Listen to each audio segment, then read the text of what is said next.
আসসালামু আলাইকুম। ওয়েলকাম করছি দি ইমরান শো থেকে। ভিন্ন ধর্মের মতদর্শীরা যারা শুনছেন তাদের প্রতি আন্তরিক কৃতজ্ঞতা। আজকে গল টেস্টের দ্বিতীয় দিনে বাংলাদেশের শেষটা হলো আক্ষেপ নিয়ে। আপনারা জানেন, বৃষ্টির পরে খেলা শুরু হওয়ার পর মাত্র 26 রানে বাংলাদেশ 5 উইকেট হারিয়েছে।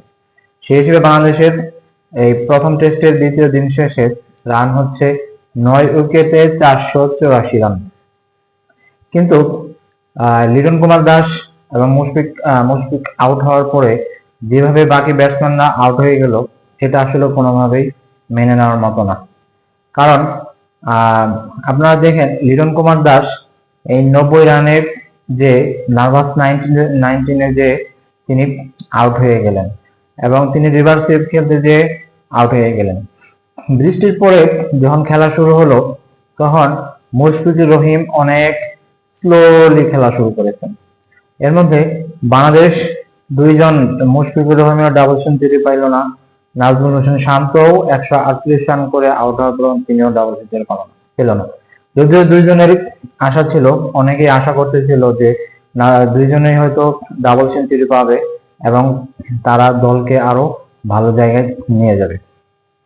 লিটন কুমার দাস তিনিও মাত্র 90 রান করতে যে নার্ভাস 19 যা আউট হলো। যদি লিটন কুমার দাস এই 90 রানের আগে আউট হয়ে যেত, কোনো রানই করতে না পারতো, তাহলে বাংলাদেশের রান আরো হতশ্রী হয়ে যেত। সেক্ষেত্রে 484 থেকে 90 রান বাদ দিলে 300 প্লাস রান থাকে, সেটা অবশ্য ভালো না। কিন্তু লিটন কুমার দাস নার্ভাস 90 যে এসে সুইপ খেলতে যে আগ্রাসী ভাবে খেলতে যে তিনি আউট হয়ে গেলেন। আশা মাত্র 10 রানের জন্য লিটন কুমার দাসের সেঞ্চুরিটা হলো না। তেমনি নাজমুল হোসেন শান্ত অনেক সমালোচনার পরেও, অনেক কথাবার্তার পরেও তিনি যে এত 148 রানে ইনিংস খেলেছে, এটা অনেক গুরুত্বপূর্ণ বহন করে। যদিও মুশফিকুর রহিম 166 রানে আউট হয়েছে, আর মুশফিকুর রহিমের আরো একটু আগ্রাসী ভাবে খেলতে পারলে হয়তো এই মুশফিকুর রহিমের ডাবল সেঞ্চুরি করতে পারতো এবং বাংলাদেশের স্কোর আরো অনেক ভালো হয়ে যেত। যাই হোক, আজকে দ্বিতীয় দিনের শেষে লঙ্কান বোলাররা অনেক ডমিনেট করেছে।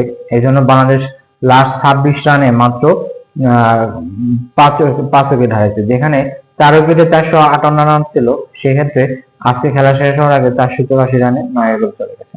আশা করা যায় আগামীকালকে তৃতীয় দিনের যখন খেলা শুরু হবে, বাংলাদেশ বোলাররা অনেক ভালো করবে এবং ডমিনেট করে শ্রীলঙ্কার ব্যাটসম্যানদের আটকিয়ে ফেলতে পারবে এবং তারা ভালো করতে পারবে। এখন দেখা যাক আগামীকালকে কি হয়, সেটার অপেক্ষায় আছি। ধন্যবাদ সবাইকে, ভালো থাকবেন।